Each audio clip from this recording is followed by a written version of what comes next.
او دام د ډېرو مسلمانانو په ژبه مشهور دی، خلک وی لکه د شیدات جنت، جنتونه جوړ کړي دی، او څوک پکې لا نور هم څه ګډې وړې وایي. خو واقعي دا شداد یو بادشاہ تیر شوی دی، تاریخ لیکي ډېر لوی جابر کافر او ډېر مضبوط بادشاہ. هغه زمانہ کې چې څومره علاقه وه په هغې د ټولو د سلطنت او بادشاهي وه. او دا یو خبره ده چې کم سړي سره مال او دولت زیات راشي، بادشاهي راشي، د هغه په دې سر کې دا کبر او نشم پیدا شي. دا لازمه خبره ده. د بادشاہ سره کبر او نشه، ډېر کم بادشاهان به وي چې د هغې په سر کې به نشه نیږي. اکثرو بادشاهانو په ذهن کې او په سر کې د نشې هغه ګن پروت دی. د ده په سر کې دومره لویه نشه راله چې جناب د علاقې د مشرخو څه کې چې د خدایۍ دعوی وکړه، وی زه خدای، او بیا اعلان جاری کړ چې کم سړی زما دربار ته راځي نو ما ته به سجده کوي. لکه زمونږ بادشاهانو ته چې څوک ننولي څوک ورته سلوټ کوي، څوک لاس په تندي کیږي، خو سجده ما سوا د رب العالمین نه بل چاته جایز نه ده. یو الله ته به سجده کې، سجده کې ته د خپل مبارک او خشته او د عزت اندام چې سر دی دا په خاورو کې لګي، خاورې د ذلت شی دی، نو د خپل مبارک او برکتی تندې په خاوره کې به هغه چاته لګي چې ته د هغه نه ډېر یریږې، ستا ټول هر څه د هغه په قبضه قدرت کې وي، او دا ما سوا د الله نه بل ذات نشي کېدی. چې پورا عاجزي وکړي، پورا بندګي وکړي، او چې چاته د سر ولګو هغه مکمل په هره توګه لوی وګڼي، دا ما سوا د الله د ذات نه بل نشي کېدی. نو جناب دا لازمه کړې وه چې ما ته به هر یو سړی چې زما دربار ته راننوځي نو دی ما ته سجده لګوي، او بغیر د سجدې نه به دی زما دربار ته نه راځي. نو چې کم سړی به دربار ته راغی نو لاول به یو ځای جوړ و، په هغه ځای به بادشاه ته په ځمکه پرېوته، سجده به یې ولګوله. ولې د خدای رایه کړی و. دنیا کې هر قسمه خلک تېر شوي دي. یو بل بادشاہ تېر شوی دی، منځ کې یو خبر رایاده شوه، هغه خپله ټوپۍ په د دروازې په سر ایښودې وه. د محل چې کوم مین ګیټ و په هغه یې خپله ټوپۍ ایښودې وه، او وایي چې په دې لاره څوک هم ځي زما دې ټوپۍ ته به سجده لګوي. هر قسمه خلک، نو چې څوک به په هغه لاره تلل نو هغه ټوپۍ ته به یې وله سجده لګوله، چې چا به ونه لګوله نو هغه پولیس والا به ولاړ و، فوج والا هغوی به فوراً اطلاع وکړه صاحب دا کبرجن دی، دې سجده نه لګوي. هغه له به یې سخته مضبوطه سنګینه سزا ورکوله. چېرته یو مجاهد په لاره تېرېده، نیغ تېر شو، اړو پروې ونه ساتله. د بادشاه هغې پولیس کلک راونیوی دی، دې خوا نه ګورئ، وایي څه ته وګورئ، وایي دا بره څه پراته دي؟ هسې چې وکتل ټوپۍ ده. او خدایه ته نه خبر ټوپۍ ده؟ نو که ټوپۍ ده زه ورته ګورم، تاسو هم ورته ګورئ که څه شی دی؟ وایي دا د بادشاه ټوپۍ ده. وایي د هر چا چې ده خو ټوپۍ ده، که د بادشاه را وکړه که دا ده خو ټوپۍ ده. وایي تا کې خو اړو سړیتوب نشته، ته خو ټوپۍ رو پېژنې نه. نو وایي ټوپۍ نو څه ته وایي، خو چې سړی په سر دغه د بره پرته ده، که د نوزګار یې راکړه چې په سر یې کړم، نو که د نه فالتو وي راکه زه به یې په سر کړم، نورونو ته باران ته مې ښودله، نو خو ټوپۍ ده که نه. وایي کمبخته دا د بادشاه ټوپۍ ده. وایي منمه چې د بادشاه ده، نو چاله خیراتي دي بادشاه ورکړي. وایي نه، دې ته به سجده لګی چې په لاره دی، تا سجده ونه کړه. اوهو افسوس، ټوپۍ ته سجده. وایي د کوم بادشاه چې د دې ټوپۍ مالک دی او دا ټوپۍ د هغه د هغه ته هم سجده نه لګوم. سجده به زما را تندې هغه ذات ته لګي چې کوم ذات د دې تندي پیدا کوونکی خالق او مالک دی. دې ته مسلمان قسم دې زم دا مسلمانی خدای زمونږ په زړونو کې مسلمانی کړي. موږ خو معمولي غوندې ټیپر او په موله او پارس خپله مسلماني بیا دیکه کړو،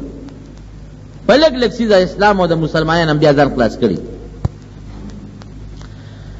وی خان تا دونه بیزتی بادشاہ ته وی صاحب یو کبرجن الک ته په لاره روان دی، او هغه ته خو مونږ داسې وو خو دا را پیښې کې مات بادشاہ ځان حاضر کړه لکه دومره نشه درکې تاسو ویلې دي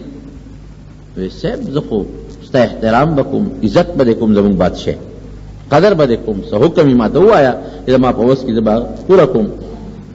خو سجده به زما هغه ذات ته لګي چې کوم زما خالق او مالک ستا ټوپی خو څه کوي چې ستا په مخامخ راته ولاړ چې تا ته هم سر ونه لګو تا ته هم نه لګو بادشاہ وی داسې چل دی چې دی وجل غواړي خو دی په داسې مرګ وجل غواړي چې داسې مرګ د بل چاني وی د بچي راولې بچی والا راوستل بادشاہ تلاوت تپوس کیا لکه ته څه کار کوي معلومات خو سړی کوي وی زه صاحب غشو ویشتو واله اسې ورته وی مال د غشو د ویشتو چل راځي چې زه غشي ولم نو هغه پاتې کم ځای ته مې شیشه غشتي نو پورا غځې لګي پټه یو انچ هم د هغې نه مخکې رستونه دي دا د بهادري وه چې د بادشاه په مخ کې د خپلې بهادرۍ اظهار کو وی ښه غشي ولې هغه چې کم شیش دی برابر دی وی او ورشه ویله د بچي راولې بچي راوستل او یو زوی ورته مخامخ ودرو او د هغه په سر باندې مڼه سیو کېښودی وی ته خو غشي ویشتې چې که دا لیده او دا غشي راواله او زه اوس دا سیو به ولې پته به دې ولګي که ته دا غشو د ویشتو ماهر او دا سیو دی اوویشته نو انعام بم درکم او خوشی به کم غگم درته نه کوم او که سیو دی خطا کنو ستانم سرمنو باسم او چې خطا شي نو څوک به لګي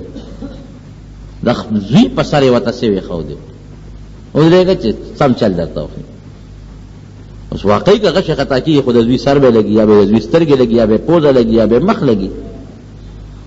وی دا سیو به اصولي پته او که صاحب که مې وویشته ودې ویشته نو زه بری او به یوازې بری کوم نه تاله به ډېر لوی عزت هم درکوم غریب غشي ولینده په لاس کې واغېستل چې خدای پاکه دا څه په امتحان کې ګیر شو ما خو چې د غشي لاس کې هم نه دی اخیستی نه مې لینده په لاس کې اخیستی نه او دا سیو زما د زوی په سر پروت دی نو الله دا به څنګه چل کېږي زوی به مې لګي سیو به لګي د زوی سترګه به او ګران کار دی چې زوی مخامخ سړي ته ودرېږي دا خپل زوی وله دا داسې مطلب شو لکه خپل زوی دی وله اسی ورته په سر کېښوده وی شابه اوس شیشناکه تا دعوه کړی چې زه د غشو د ویشتو ماهر یم تکړه شه غشی لاس کې واغې شو یا الله ستا د ناموس او ستا د خاطر الله دا هر څه ما سره کېږي چې زه سجده تا ته کوم دې بادشاه ته نه لګي الله زما دا لاس هم ستا په واک او اختیار کړي او الله زما دا بچی هم ستا په واک او اختیار کړي او زما د بچی دا مرګ هم ستا په واک او اختیار کړي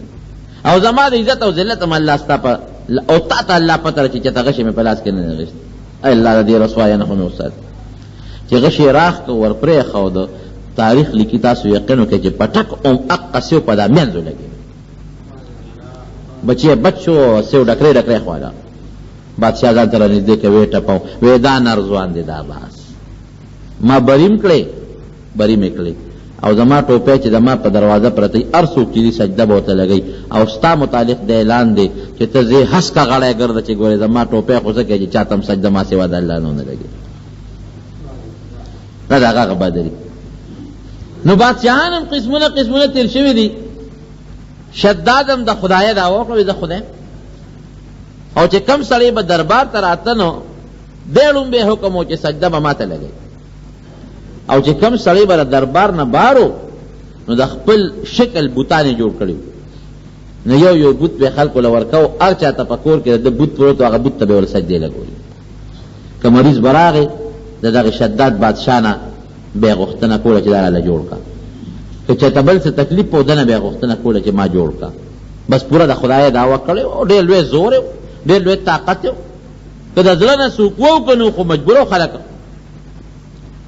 یو ځل یې سوچ راغی یاره وایي خدای سره خو دوزخ او جنت دي زما خو دوزخ او جنت نشته یو لوی ځای کې کنده وکنستل او په هغې کې اور بل کړ